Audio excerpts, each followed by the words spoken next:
An architect is a professional person appointed by a client to design a project and see that the project is built according to his specifications and drawings. To produce design drawings that can be executed on site to specific specifications, and it also needs to adhere to local municipal approvals. And then the client tells the architect what he wants. The architect put everything on drawings and make it executable to a builder that can quote on the project and then build it. I work in a cottage on my premises. I live on a small holding in Midrand in Johannesburg. I studied 2 degrees. It's firstly a B.Built and then B.Arch, which is the architectural degree. It took me 5 years to do it. It's a 3-year course for the B.Built, then you get a degree, and then another 2 years to study architecture. Then after that, you have to do a year practical at an architectural firm. Then you write your practical exam, and then you become an architect. If I got my son with me, we get up at 5:30, get breakfast, and I take my son to school, and I'm normally back at the office by 8 o'clock. My days are predicted by the clients. There's sometimes something that's urgent, then that gets attended to.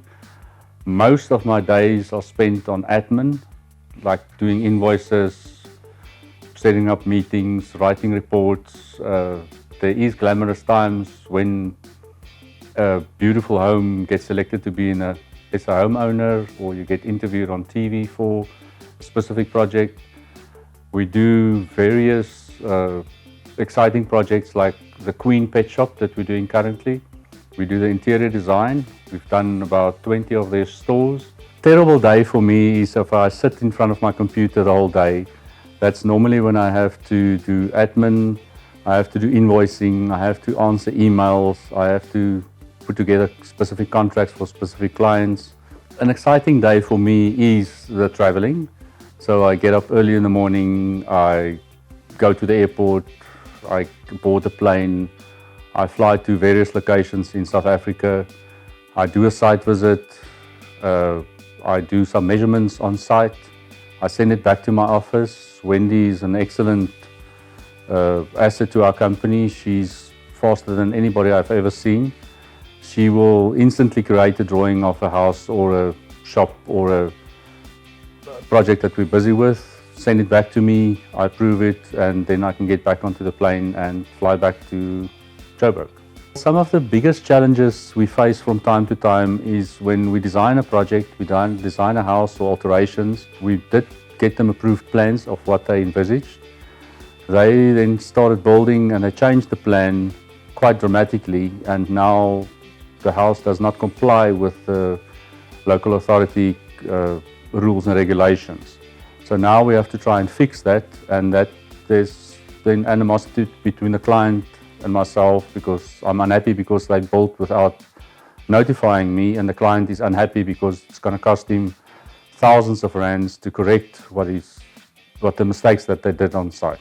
The myth about architects is that you maybe sit in front of your drawing board 90% of the time doing nice drawings or computer CAD simulations of what buildings will look like. The reality is that 90% of your job is admin and meetings and traveling. So the design aspect is probably 10% of your day, of your life. I don't think my job influences my social life. You have to be very creative, patient. You have to have good admin skills. What I love about being an architect is, even though the previous afternoon I would try and plan my day, my days are never as planned. So I wake up in the morning and I could get an unexpected call from one of my clients whose house burned down. And when I did his house in Sandton 15 years ago, his children were 5 and 6 years old. Now his children is all grown up, and so we decided to create 2 loft apartments for them on top of the old garage that burned down.